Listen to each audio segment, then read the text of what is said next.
সমবায় সমিতি নির্বাচনেও ব্যাপক উত্তেজনা। রবিবার চাঁচল মহকুমার 6টি ব্লকের সমবায় সমিতি নির্বাচন অনুষ্ঠিত হচ্ছে শামসি এগ্রিল এর হাই স্কুলে।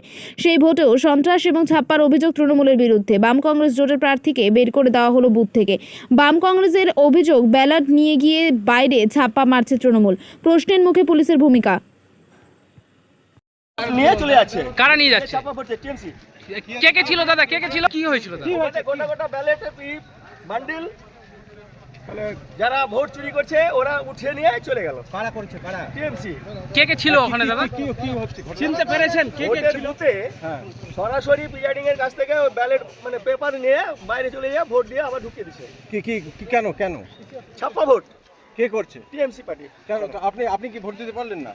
আমরা ভোট দিতে পেরেছিলাম আগে, আমি ক্যান্ডিডেট, আমি ছিলাম ওখানে, দেখলাম যে বেরিয়ে গেলাম, ছেড়ে দিলাম। কেন দেখছি অরাজকতা চলছে। কোন দলের ক্যান্ডিডেট আপনি? আপনি কোন দলের ক্যান্ডিডেট? আমি জোটের। জোটের। কি নাম আপনার? কি নাম দাদা? বলছি যে তারপরে কি মানে ছাপ্পা ভোট দিচ্ছে, বাইরেও তো হামলা টামলা চালাচ্ছে নাকি? কি করছে ওরা ঢুকে গিয়ে, অনেকটি লোক ঢুকে গিয়ে ছাপ্পা ভোট মারছে, দিচ্ছে। ভিতরে যারা আছে প্রশাসন লোক, ওরা কিছু বলছে না। কোনো কি মারধর হয়েছে? আমাদেরই মানে নিরাপত্তার অভাব বেড়ে গেল। দাদা আপনাদের কি মারধর করা হয়েছে? যাচ্ছেন? এখন পালিয়ে আছি। কেন পালিয়ে যাচ্ছেন? পালিয়ে যাচ্ছেন কেন? ভয় কার ভয়? জানের ভয়। মানে কি নাম আপনার? যা খুশি করছে। কি নাম আপনার? আমার নাম মোহাম্মদ নওশাদ আলী।